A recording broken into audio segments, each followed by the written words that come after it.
Welcome back, America. So, John Yoo, we've established the president is the commander-in-chief, one man. The Army reports to him, one man. And the Congress has the power of the purse. And yet they want to use this War Powers Act that is a statutory creation. So, number one, why don't they use the power of the purse? This is an interesting problem, Mark. It goes right to the heart of the problem. Congress could use the power of the purse.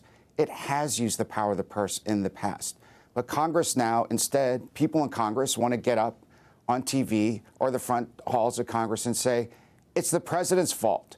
They don't want to take responsibility for supporting the president or trying to stop him. And instead, what they do is they do continue to fund all of these weapon systems, all of these deployments that made, I think, these important strikes last night possible.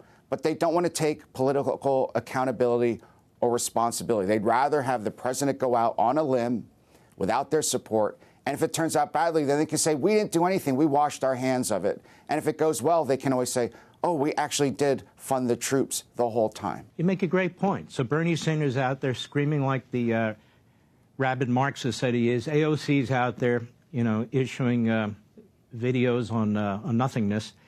And they're saying the president violated the Constitution and the War Powers Act. And isn't another reason they don't use the power of the purse is they don't have the votes.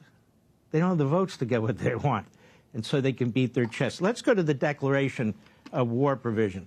People say, but it says Congress declares war. And so you can't have a war or even a military action without Congress involved. Number one, is that true? Is that what was meant by that? Number two, how many times has that been adhered to? That's a complete misreading, I think, of the Declare War Clause. As you suggest, Mark, we've only declared war 5 times in the country's history.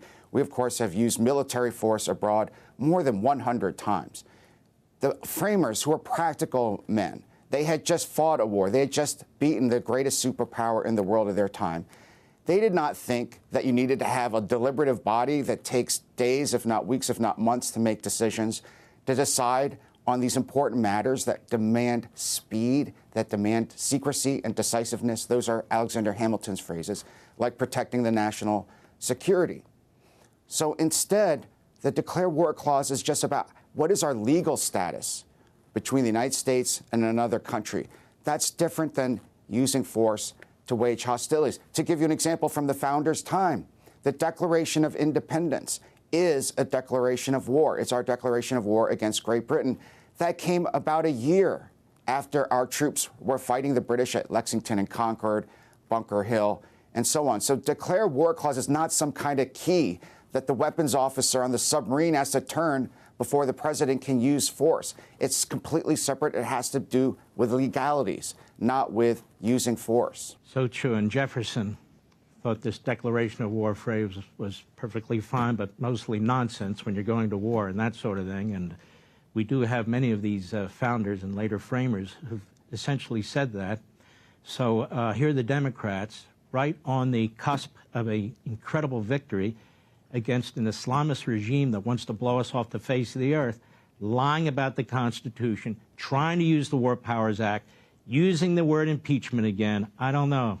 I call them the enemy within. You don't have to follow me there, Professor.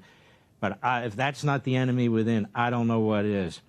I want to thank you, brother. You do a great job, and I appreciate all you do. Thanks, Mark. Thanks for inviting me back on during this important time in our nation's history.